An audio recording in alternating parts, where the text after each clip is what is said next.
So, yeah, so you are what I call an ADHD unicorn because you were diagnosed in kindergarten. And so I'm always curious to find out kind of how that journey evolves, right, throughout your whole life. So I guess tell me what was going on in your life as a child that led to you first getting the ADHD diagnosis. Yes. First of all, I have to apologize if you can hear my dogs. They're here. We got they have big personalities, just like everyone in my house. Okay, so yes, I was a unicorn. Really, my diagnosis was because my sister was first diagnosed. So she was 3 years older than me, and she just happened to have a teacher who told my mom at the time that she was like, this child isn't trying to be bad. She's just, she was very, very talkative. And it's funny, my sister and I are a lot different, but I think because my sister was tested, my mom found a private psychologist that tested her, with back then, it was just all ADD. And so then I think when I was in kindergarten, I was tested too. And so, yes, I was medicated my whole life, but I didn't know anyone like me because, I can remember going to the nurse's office to like get medicine in midday. And it was like the only other kids that I knew that were on medicine were like the boys who like got in trouble all the time. And I was like, no, I was like super perfectionist, people pleaser, teacher's pet, straight A student. And so it was kind of weird. Like I didn't really understand. I totally just thought it was like a school thing. I grew up, I did really well in school. My sister school was different for her. She was much better at like arts and at drama and music and things like that. But for me, like I was a gold star kid. I wanted to like get all the things. And so, yeah, so that's kind of what it looked like. But it wasn't really until college and then my 20s and then motherhood that I really began to understand the emotional regulation piece and the impulse control and um yeah, especially the emotional piece, like all that. And then executive function was never that much of an issue to me until like adulthood. And then I didn't realize how much of that was connected to my ADHD. Right. Well, yeah, because we have our parents kind of as a safety net to help us with a lot of that stuff. And then you're kind of sent off into adulthood and expected to kind of know how to do all these things. And that's why I feel like so many of us have that feeling of like everybody got the manual but me, right? Uh, Absolutely. Yeah. And I think it's funny because I think there are so many people that are diagnosed later. And of course, I only know my story intimately, but I think there are so many things, even having had a diagnosis. First off, we just didn't have as much information. I mean, I think there's so much better understanding now of what ADHD is and how it manifests in all these different ways than they had back then. And I do think the doctors just didn't know. And my mom did as much as she could. And I think that she was brave in that she did medicate us and do some of these things, that she did the best that she could with the tools that she had, but they just didn't know those things. But then still you internalize, there's still those struggles that you still internalize as thinking they're character issues. Even though I did have a diagnosis, I still just didn't know that was part of my ADHD and how it manifested itself. well, and that's why I think it's so fascinating to talk about it in terms of gender, when it comes to expectations, right? And Mm. how like you said, like so many of the executive functioning issues are thought of as character flaws much more in women than in men. And just in, men often have wives or secretaries or, it's just not, they're not expected to kind of do a lot of the highly challenging, managing of the calendar and dinners and all of that that typically fall to women. So yeah, it's a conversation I'm always fascinated by, having been diagnosed well into adulthood and kind of thinking about like, and a lot of us, we talk a lot about the grief of being diagnosed in adulthood and wondering like how things could have been different and having to like really learn to forgive the adults in our life for doing the best they could with the knowledge they had at the time, right? And so it is always fascinating to me to see these sort of parallel lives, and how at the end of the day, like, you still have ADHD. And there's just, so many interesting factors about like how, what does success look like, and all of that. So that's really interesting. So when did you start working with, when did you start activated ADHD mamas, and when did you start Yeah. like working with ADHD women specifically? Well, I think for me, well, I guess kind of back up. So my journey, like just understanding my ADHD brain, like in my 20s. So I went through a shift. Um, did really well in school. I was smart. I was capable. I knew I had ADHD, but like I believed that I could do, could be successful. And then when I hit college, it got really hard. And and I think now as I look back, I'm like, I think that was like an RSD, like rejection sensitive. Like I went into a depression, like I failed my first class. That never happened. And then it was like I spiraled, and I think I had this switch flipped, and I thought I began to see ADHD as something that limited me. And so as I began to look at my future, I never really had a vision for a career, and I don't know why. Like I was always so successful. I got in this great college, and then even like I kind of was biding my time to be a stay-at-home mom. I thought like I'm always great with kids. I went um, college. I graduated with a degree in recreation, which was like a joke. It was so easy for me, and I didn't. And then I struggled because I didn't really understand how much I needed challenge. And I was kind of just, and then even in my career in my 20s, like I can remember my jobs were either, it was like kind of, I would take these boring jobs because I thought it gave me the flexibility and it wasn't that hard. I took one job working on Capitol Hill, which was like super intense, workaholic environment. And that was not good, but it was like, I just kept skewing back and forth. And I kind of feeling like I was biding my time till like I got married and I had kids, and that was going to be like my thing. And I was going to be so great at that. And then I became a stay-at-home mom. I did work full time. So my first was like 18 months. And then it was like right away, I was like, I need something. My brain needs something.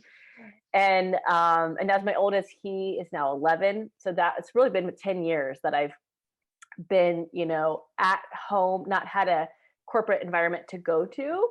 And so that has been a journey for me of learning what it looks like to, well, especially knowing that I'm different than other moms and the needs of my brain are different. And then I think that then as we've had more kids, we were foster parents, and then we adopted, and then we had our third child. And that whole journey, like the executive function piece of managing our home, became much, much harder.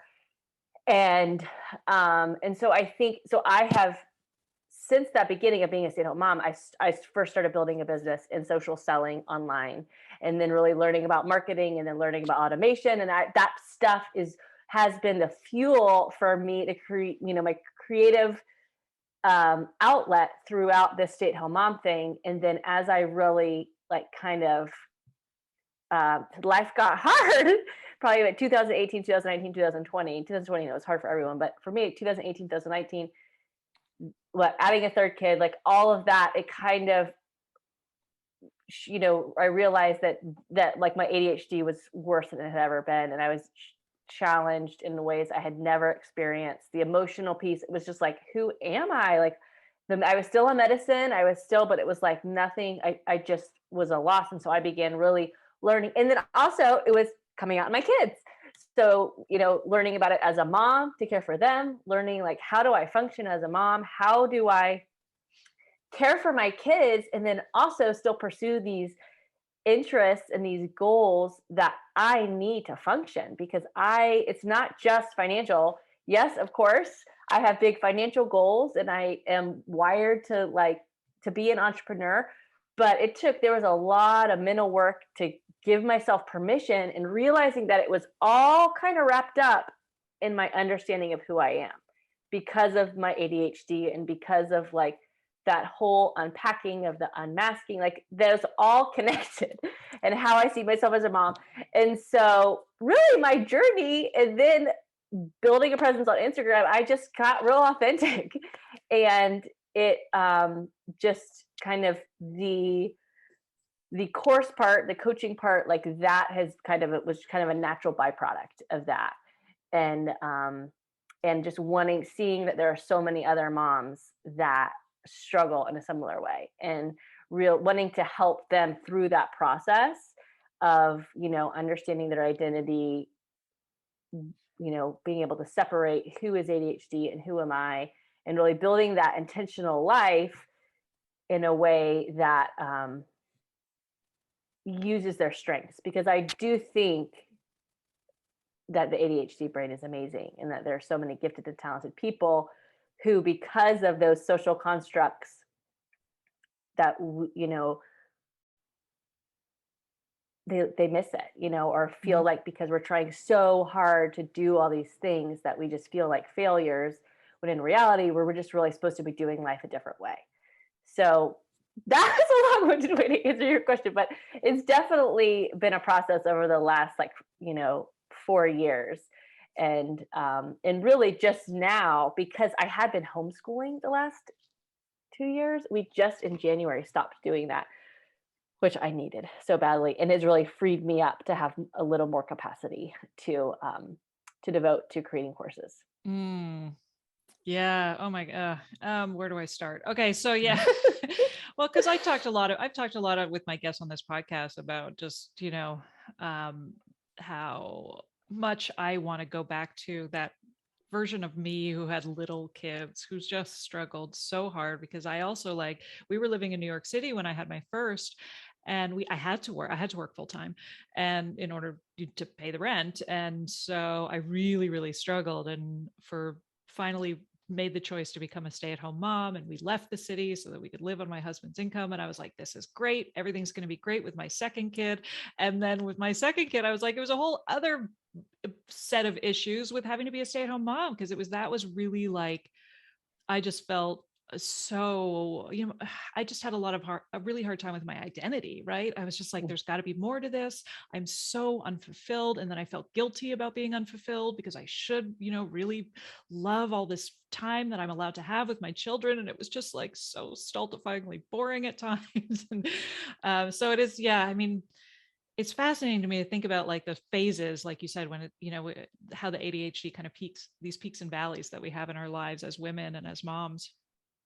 And so, like, sitting back and watching this, like, explosion of ADHD diagnoses in women over the last couple of years, especially since the pandemic, like, how has it been to watch this, as somebody who has sort of experienced, who has had this knowledge of ADHD and has had to kind of live with the various stigmas or stereotypes, or made those sorts of personal choices in your life? Like, do you think this is ADHD? Like, I feel like I always ask that question. Like, I'm like, so many of us are getting diagnosed right now. Do you think there's something else at play?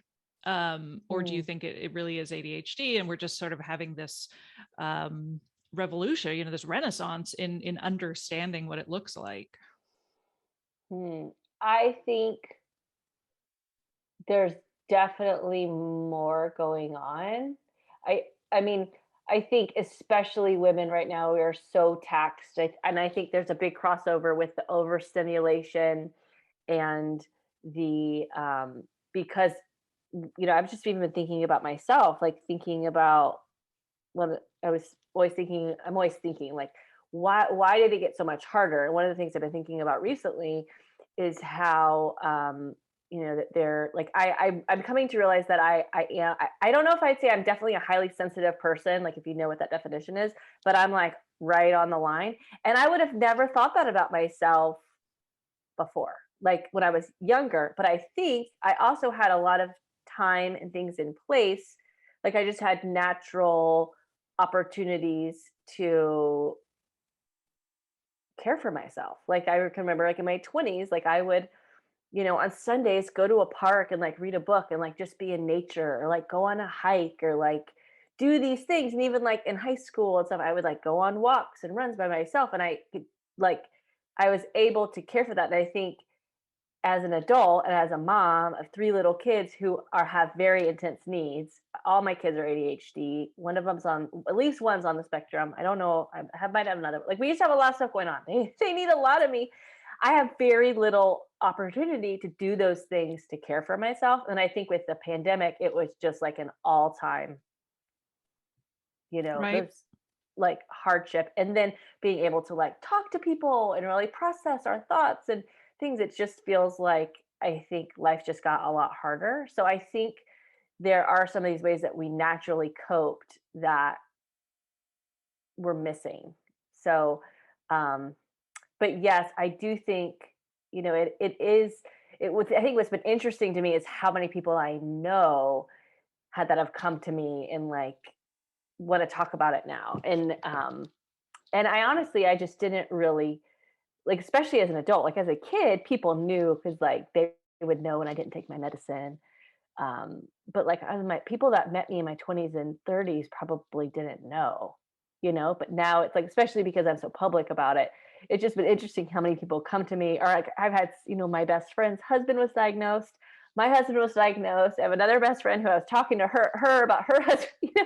So it's been really interesting, like how um to have those conversations that never would I have guessed growing up that like it was so prevalent, and there are people that were struggling with it that you just never know. And now I look back and think about friends or different experiences and I'm like, oh, I'm pretty sure they probably are ADHD. But it's also kind of awkward because you can't like go you know say that to people I until they know, come to right? you. So yeah. I know I often get that feeling too, because I feel like I wish I had a finder's fee for how many people have come to me and or Yeah. have gotten a diagnosis, either just because I've been so open about it. So they're, either family members who have gotten diagnosed since I have, or friends, or just, through the podcast. I'm like, it would be great if I got a finder's fee.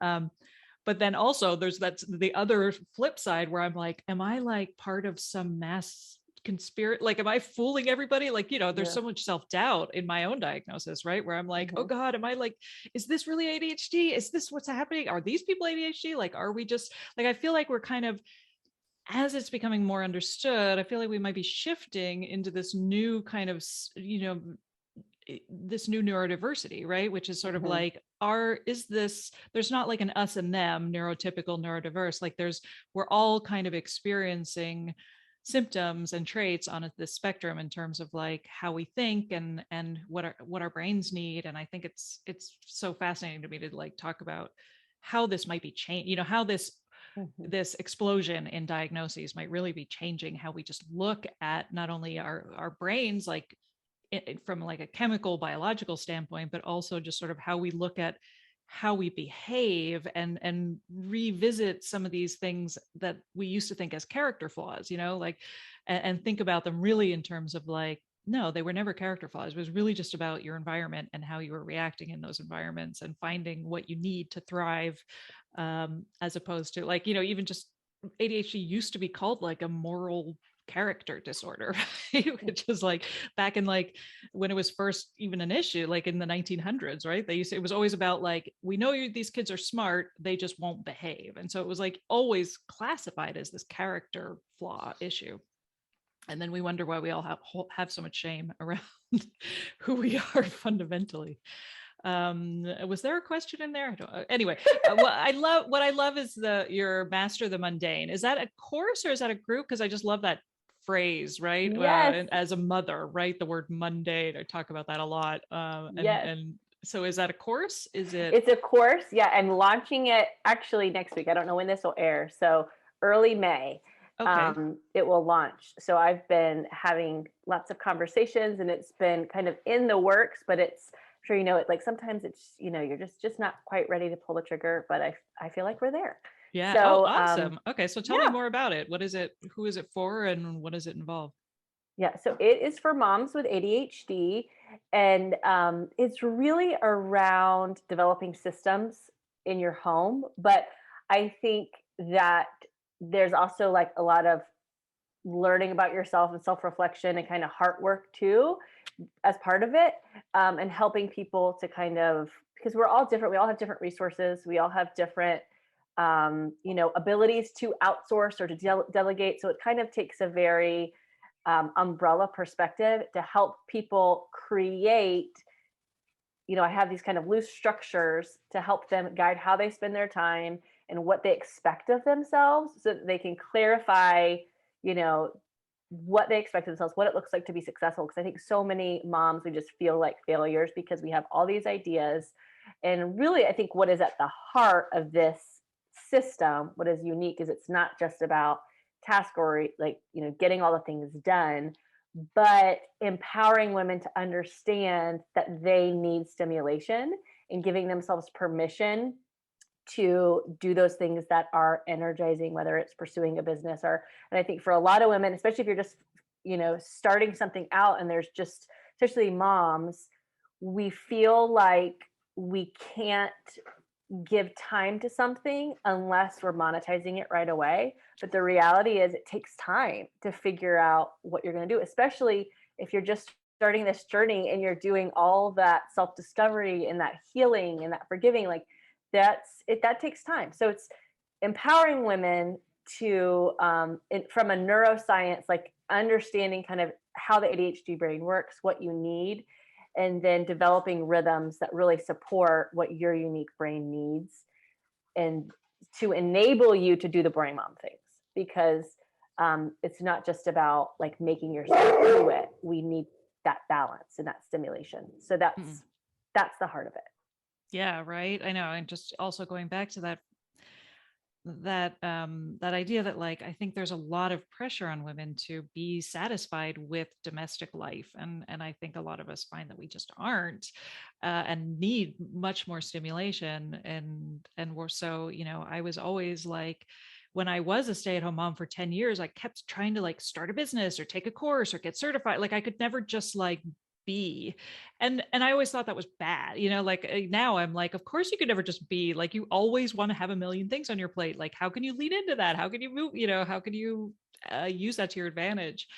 But it was, so much of it I think is, like you said, like the mindset of like, that moving away from like a what is wrong with me approach to like, okay, what do I need? How can I make the best use of who I am in my environment? Exactly. And like trust the process, because I think, some of us have this thing, that we know we're supposed to pursue, but we don't know how to do it and where to go or where to start. But trusting that process and giving it space and room to breathe. So, it's so not everyone is entrepreneurial, but I think a lot of people do have that creative inclination. And I also think there, to kind of counterbalance it, there's that whole kind of like mom hustle or boss babe or, nonstop go. And that is not good for our brains either, because there are these, because it's easy to be like, and when I, first started my first business, it was kind of like, okay, well, I'm just going to ignore all these adulting things that need to get done, and I'm going to just focus on making money. But then, because that's more fun, but the reality is but then we never feel successful at that if we also have this like, we feel like we're failing as a mom, or as taking care of our house is a mess, or our finances are a mess, or whatever, because we're just doing the thing that feels fun instead of, finding a way to like learn and grow and do these things, the basics of what make us feel successful, and like for our family to be doing well and us to be doing well, but then also pursuing the things that are interesting and stimulating. That So is, that's really where my heart is. yeah, and it's such a difficult balance too, because I felt a lot of pressure, and still do, as a mom of kids who, my kids aren't little anymore, but I'm still, I still feel like family comes first. Like, my role is to make sure that everybody else is taken care of before I can look after myself. It's the opposite of the oxygen mask, the fallacy, right? Where it's sort of like, it's fine if you want to pursue your little business, but you can't put your business before making dinner or making, laundry or all of these other things. And I remember like Shonda Rhimes, he was giving like a commencement speech about like the work-life balance, and, oh, how do you do it all? You're a single mother of children, and like, you're this amazing producer. And she was like, there is no balance. She's like, when I am in the studio killing it on a script, I'm missing my kids' baseball tournament, or when I'm at home making a Halloween costume, I'm late on a deadline. And she was just basically trying to like break down that myth that women can have it all. And I think it's a really fine balance, because on the one hand, we want it all. At least I do. Like, I feel like I want everything. Like I feel like I can get that balance. And I think that that's very much an ADHD personality trait, right? Of like wanting all the things, Mhm. and having so much enthusiasm about doing all the things, but also knowing you have to like do all these other chores that are always there. And so like finding that balance between like wanting to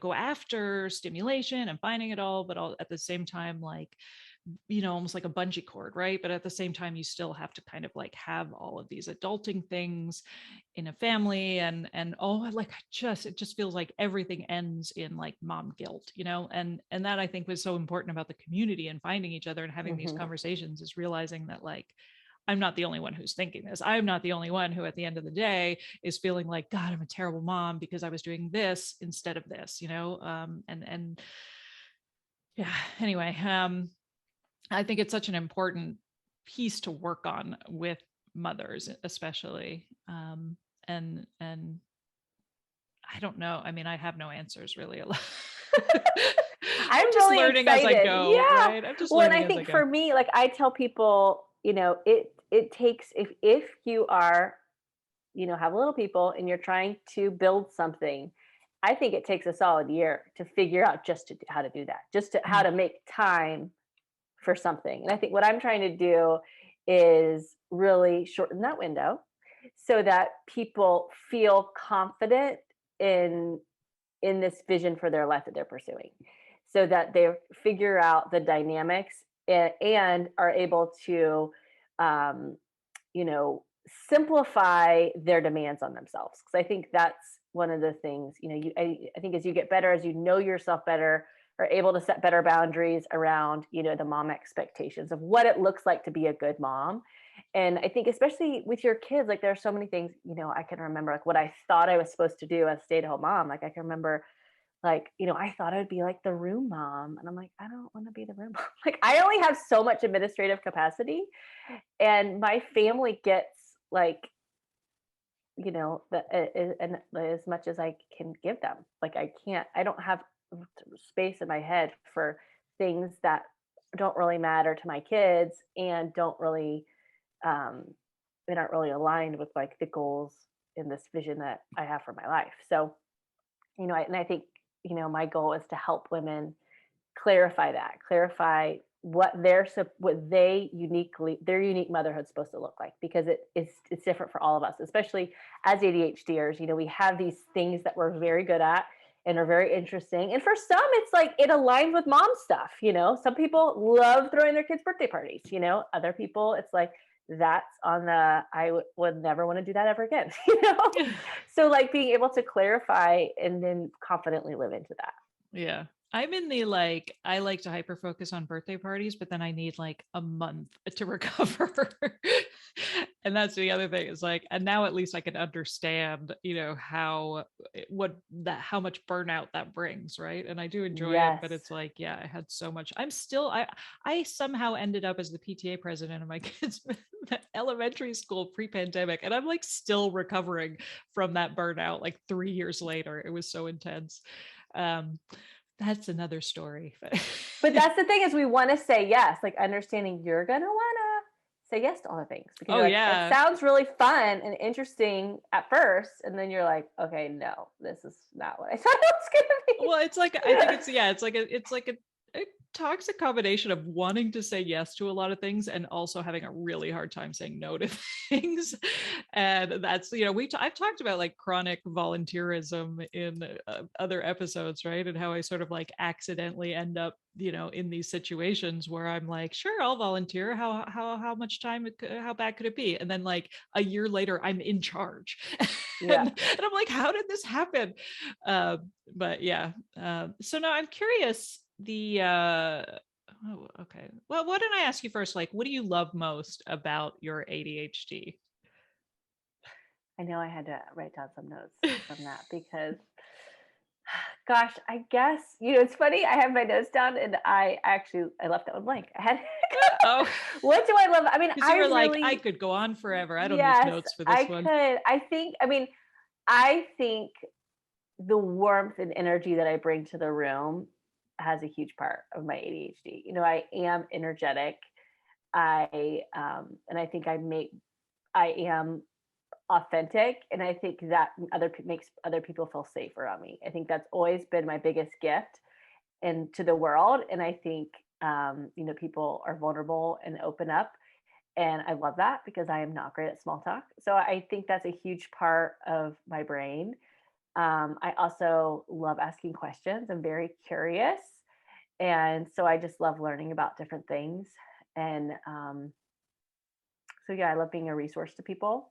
I love creating. You know, I think it's one of the things that I think for me has been a game changer and understanding about my brain is that I think so many of us, you know, I say that I talk about the creative genius, and the ADHD mind is this creative genius. And I think so many people just think of that as like traditional creativity, like artistic gifts. But I have come to see it so much more as the way I see things, and being able to trust my input. You know, that like when I talk in a room, my insights are unique because of my ADHD brain. And I don't think I ever thought that growing up, that I thought I was smart, but I didn't think that I had a unique perspective on things.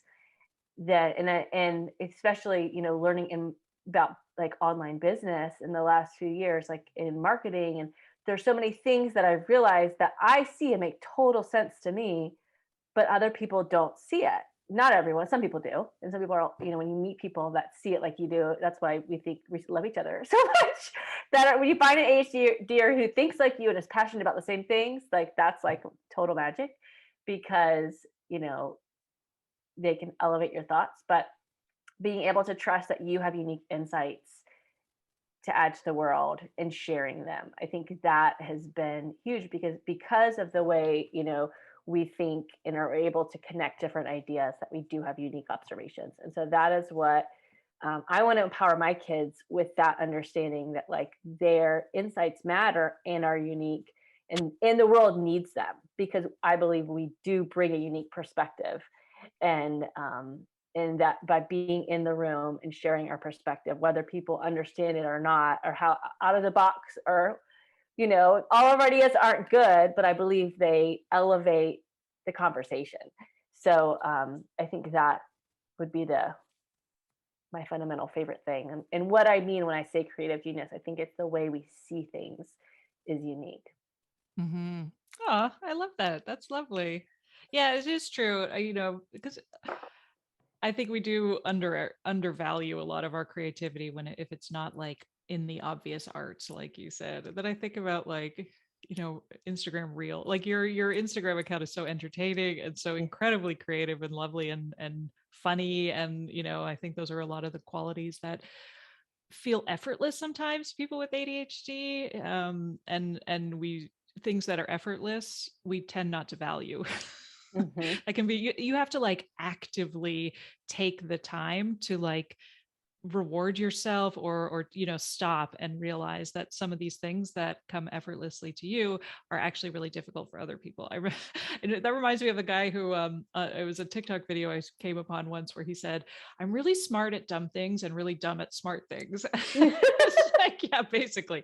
But you know, it's the, you know, things that are really really easy for other people can be really really difficult for us. But there's also that flip side too, which is there are a lot of things that I think we take for granted in We terms of have our to own talents. both, because I Yeah. feel like the more that we can say, like, more comfortable I've gotten to be like, that's not interesting to me. My brain doesn't get that. Like whatever. Like it it also has helps me to say, like, to own the things I am good at and do understand well. And it's funny, like you say about um like comedy or humor. That was something that for me, that was a big part of masking, is I feel like I hold my funny side of my personality very close to the vest. Like a lot of people might see my silly side, like in real life. People are like, especially like my kids, but that's been in the last few years of being able to like, and it's funny. Instagram has been a fun release for that, of giving me an opportunity to show like my funny side a little bit, because I do think I played that close to the vest, because it is a little bit quirky and not everyone gets it. Really, I would say only my very closest friends would understand, would see that side of me. Um, and so it's been fun to bring that to life a little bit. Same. I really enjoy making reels too. And for a lot of the same reason, which is like, I think there are people in my life who know me and I feel safe around and can see that sort of silly, quirky side of myself that I show in conversation on the podcast, but also on my Instagram. But also, like, there are a lot of people in my life who would classify me as quiet and withdrawn, because I'm very, I am really at the end of the day an introvert and but I'm also sort of like, it just depends if I feel, like you said, like if I feel safe around you. But there are many people who I am, just come across as being like very shy and very reserved, and then other people who are like, I would never never call you either of those terms. So yeah, it is interesting, and how fractured our personalities can be often, and how that leads to a lot of that sense of, I guess, isolation, right? And some of the loneliness that we feel with in so many of us share that feeling of like, wouldn't call it loneliness. I mean, a lot of us do feel it, but I think that just a sort of sense of like feeling misunderstood.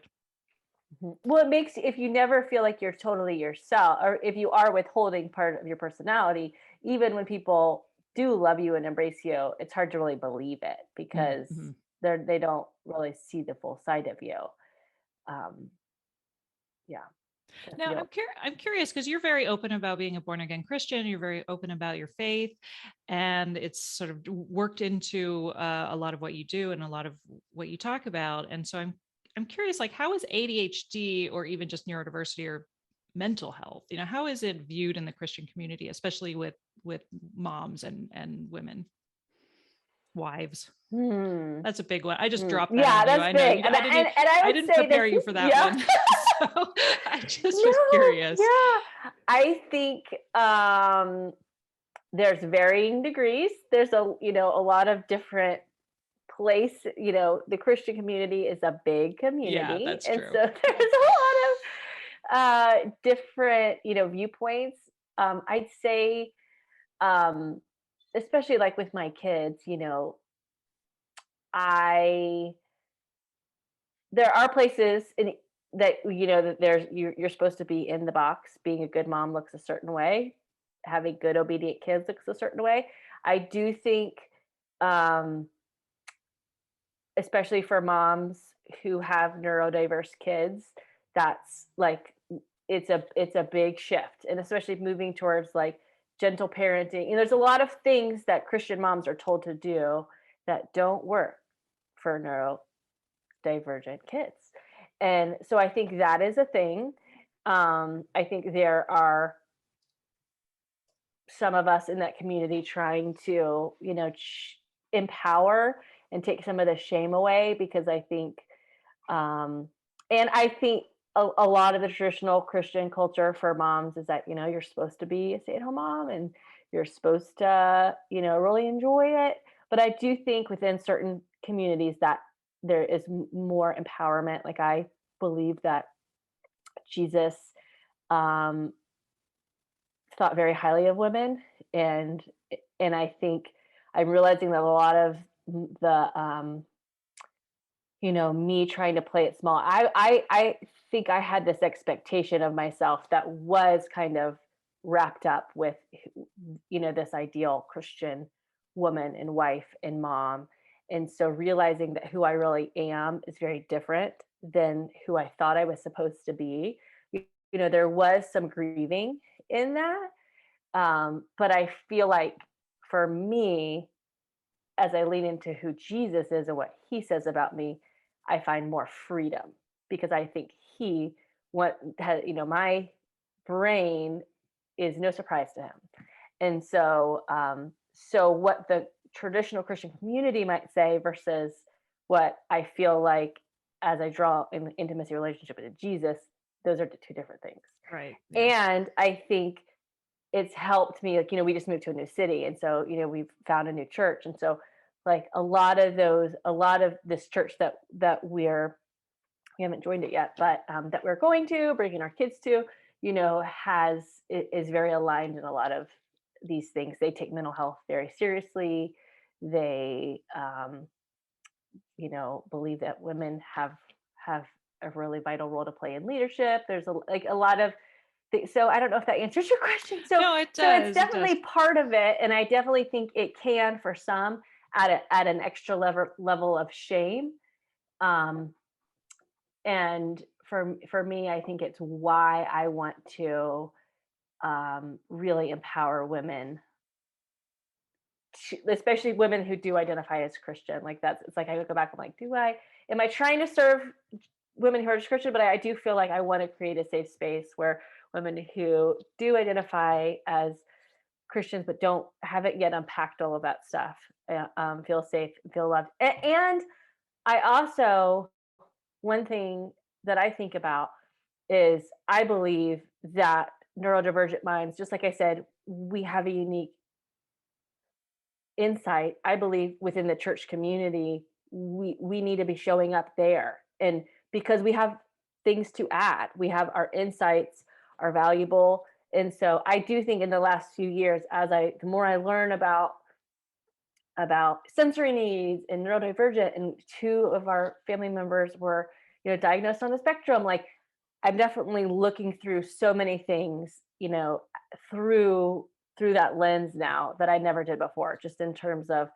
how accepting is this, how open is this, how but so it makes me appreciate environments that are, and where I feel like they are safe spaces, but I'm sure there's still a lot who aren't. Well, yeah, that's what I was going to say too. Like, I think the more I learn about kind of, the more I look through my childhood with a this lens, and the more I think about like what support I needed and what support I did and didn't get from adults, and because a lot of that time I've talked about like I was told to do these things and I had no tool. I just didn't know how. And I would have been really great if I knew that I didn't have to do this on my own, right? And so I think I think it's so important to find your people and to find communities, but I think like you said, it's so important to create community support for neurodivergence, because I think knowing that we are not the problem, right? That we are not the issue, that the issue is something needs to be tweaked, something needs to be changed so that you can thrive. And I think that having community support, or having school support in the school system, like all the ways in which children especially need to know that they are not the problem. Anytime you can change that, anytime you can Mm. offer that in like intentional communities, I think is really so important. And And the I think vitamin. also like advocating, it's new for us too. So my oldest is 11, and especially on Instagram, I try to not talk a little, anyways, go into I try to keep their mental health issues private, but he was diagnosed on the spectrum, um, very high functioning, but I have, that's like a whole other thing for me, like that, to understand and to process his needs, and he's now coming into middle school. He has a lot of social anxiety. So for us, finding a church where he feels safe was like a whole other thing, and also like he doesn't want to go to the pull out thing. He wants to sit there and he reads his book at church. And so part of me, it was, you kind of just, as a mama bear, I think it puts things at a whole different level, because it's not just about me. I think it's so much easier to advocate. And, I think, people ask like, well, should I have kids? Because, I have ADHD. But I think, first off, the more ADHD brains in the world, neurodivergent brains, the better off we're all going to be, because I think we have so much to evaluate at. But I also think parenting an ADHD child is 100% been the most motivating thing to learn about my brain, because I don't just want to learn it for me, I want to learn it for them. But anyways, as we've gone to churches, and you feel like, how judged do I feel? I feel it for him. It's like he's sitting there reading his book, like, are people rolling their eyes, or people that, like, it just tells you, how Mhm. gracious is this place, how accepting are they? And I feel like that's, the places where we feel comfortable, it says so much. So anyways. Yeah, absolutely. Oh, that's lovely. And it sounds like you found a nice supportive community in your new town, so that's great. So now I like to ask if you could rename ADHD to something that makes a little bit more sense to some of us. Would you call it something else if you could? I don't. This was my first stab at an idea. I like that you. I'm glad you sent this to me beforehand because if you'd asked me on the spot, I'd been like, I have no idea. Well, I always say Creative I have genius. no Yeah, answer because I'm yeah. always asking everybody else. But so every once in a while, somebody will be like, "What would you call it?" I'm like, I don't know." I think the creative genius conundrum because uh, there's so much about it that's amazing, and there's so much that doesn't make any sense at all. So that's what I would say. right? I love that. That's good. I like it. You're always great with alliteration too. Uh, I like alliteration. My name, my maiden name was Adams. I was Amy Adams. oh, is that why? Okay. Okay, so now, so in addition to Master the Mundane, which is the online course you have, you also have an ebook, right? Essential Tools to Thrive in Motherhood with ADHD. Yes, that is a totally free guide that anybody can get from my Instagram or from my website. But yes, Master the Mundane is launching for our beta round early, the beginning of May. And then over the summer, it will be out permanently. Awesome. Well, that's exciting. And then you also have your Facebook community, right? The Yes, Activated yes. ADHD Activated Mamas. ADHD Mamas. And what happens in there? It's mostly just a place where people can connect and get support. Um, I've gone through seasons where I've added more value there. Right now, it's more just a place for people to connect and get support. I will be having a private Facebook community for the Master the Mundane where we will have weekly support calls and ongoing training and things like that. But as a mom with 3 young kids, my youngest is 3. So I currently only have 10 free kid-free hours a week. So I have to use them pretty strategically. So that I'll be pouring more into the Master of the Mundane community on a weekly basis, which I'm excited about. Awesome. Yeah, you're in the thick of it with a 3-year-old. It's like that, they're still young enough that like anything they do, they could potentially kill themselves. Oh my gosh, we're learning. We have a pool at our new house, and she legit thinks she can swim. She cannot swim. She just like tippy toes, but like the deep end. It's an old house, so the deep end is like super deep. She yesterday, I was like, you can't, whatever, because she was like trying to like leave her noodle, and I was like, Libby, you're going to die. Like if you do that, you're gonna die. So then so she has a noodle again, and then she put it, and then of course, she starts like drowning again. And I had to reach for her. She goes, I didn't die. And I was like, oh my gosh, because I saved you, because I'm right here. Oh my goodness. My son was like that. So, The minute I put him down in a parking lot or anything, I would put him down on the ground to like grab the groceries or something. And he would just go off. He would just take off. And I would always be like, it is a miracle you are still alive. oh no, that Libby's the same way. She'll go out our front door and just like the other night I was reading a book and I like hear the doorbell ringing. And I'm like, what is that? And I come out and she was like, I went to go see the neighbors. Oh. So yes, I am in the thick of it. I am like all still, yeah, we're all 100% on for the mommy mode. So I get it. I'm living this. What is the thing I'm doing? The finding time to serve and build a business while raising intense kids is my day in and day out life. So I know it well. Um, awesome. Well, thank you so much for sitting down with me and sharing a little bit more about your story and your diagnosis and your perspective. So, where can our listeners find you, and what's the best way they can reach out to you? The best place is on Instagram. It's at Activated ADHD Mama. I also have a page on Facebook, but I'm much more active on Instagram. So find me there and reach out and say hi.